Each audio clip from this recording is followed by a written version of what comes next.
वाले को पितृदोष, वास्तु दोष, काल सर्प दोष क्यों नहीं लगता, उसकी कथा है। ये देव पितर शिव महापुराण की कथा जो ये संदीप शर्मा जी विधायक महोदय जो करवाए हैं, ये जो कथा का रसतत्व है, इसको जरा जिंदगी में उतार।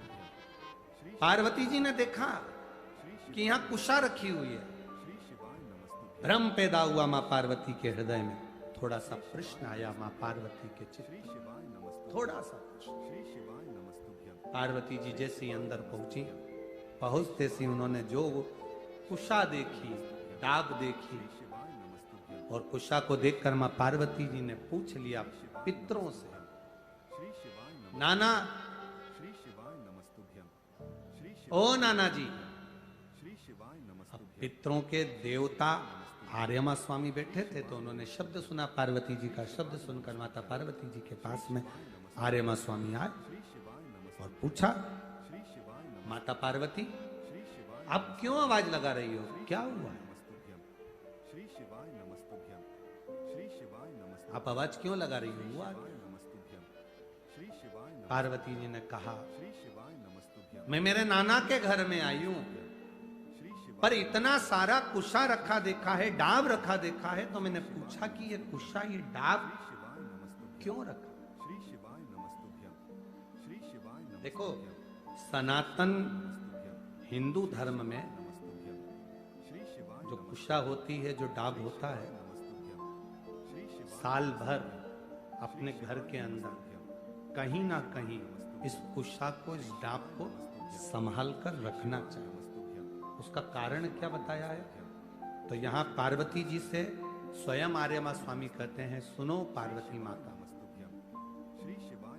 पितृलोक में ये जो ढाब है, पितृलोक में जो ये कुशा है, पितृलोक में ये कुशा जो रखी हुई तुम देख रही हो, इस कुशा का महत्व ये होता है कि जिस घर में, जिस घर के अंदर कुशा रखी होती है, उस घर पर पितरों की कृपा दृष्टि सदा बनी होती है। वहां दुख, तकलीफ, कष्ट नहीं आता। पर कुशा रखने का स्थान, 3 जगह कुशा रखने का स्थान दिया। कितनी जगह दिया? जम के बोलिए। 3 जगह पर कुशा रखने का स्थान दिया है। आप अपने ध्यान में रखिएगा। देव पितर जो शिव महापुराण की कथा चल रही है, इससे आपको सीखना है और जनमानस तक आपको ये चीजें रखना है, जिससे हमारा सनातन धर्म में ये बात मालूम पड़े कि कुशा का महत्व क्या है, कुशा कहाँ रखी जाती है और कुशा के जल से तर्पण क्यों दिया जाता है। ये बहुत समझने वाली बात है। 3 जगह पर कुशा का महत्व बताया गया कि कुशा को 3 जगह पर रखा जाए। पहला, अपने घर के दरवाजे में जहां से अपन प्रवेश करते हैं, उस प्रवेश के द्वार के प्रवेश द्वार से कुछ दूरी पर कोई फोटो लगा हो, कोई चित्रपट लगा हो, कोई जगह हो ऐसी जहां तुम कुशा को अंदर प्रवेश करते समय कुछ दूरी पर उस कुशा को आप राइट भाग की ओर रख दो। घर में प्रवेश करते हैं, उस द्वार से कुछ दूरी डाब, कुशा रख सकते, हाथ पर कहीं पर भी रख सकते। दूसरा, पूजन का जो स्थान हो, पूजन की जो जगह हो, वहां अगर कुशा नहीं रख सको तो कुशा का आसन जरूर। अगर कुशा नहीं रख सकते तो कुशा का आसन। तीसरा, रसोई घर के अंदर जहां पर परिंदा हो, मटका हो, हंडा हो, उसके आसपास में कहीं थोड़ी भी जगह हो, एक छोटी सी भी कुशा अगर अपन ने रख रखी है तो घर में कभी भी बड़ी बीमारी प्रवेश नहीं कर सकती। एक कुशा भी अगर हमने रखी है, एक डाब भी हमने रखी,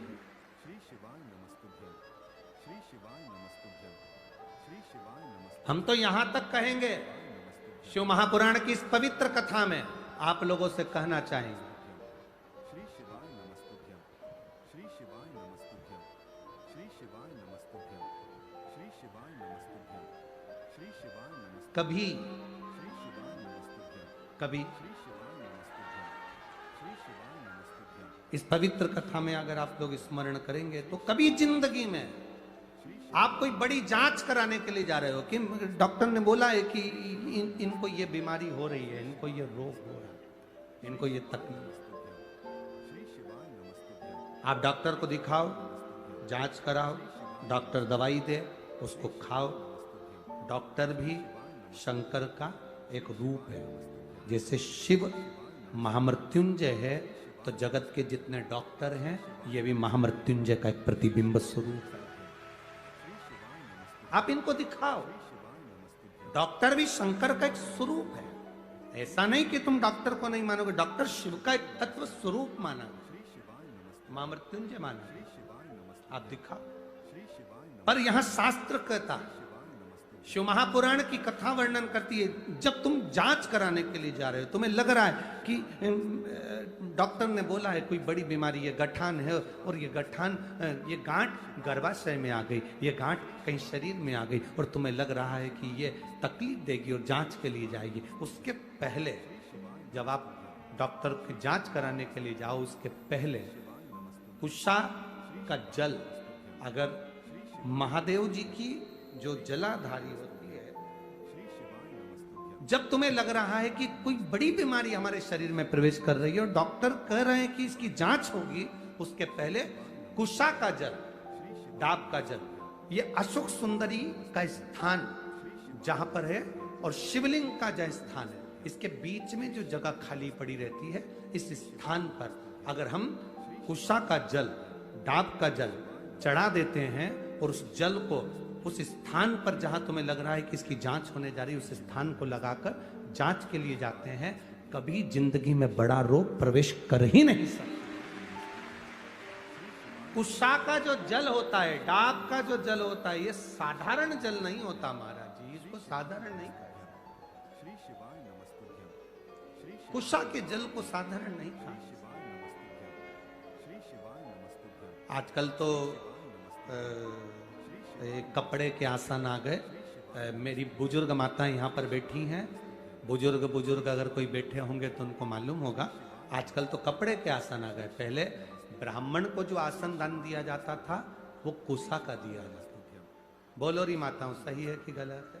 पहले 3 चीजें बड़ी विशेष होती थी।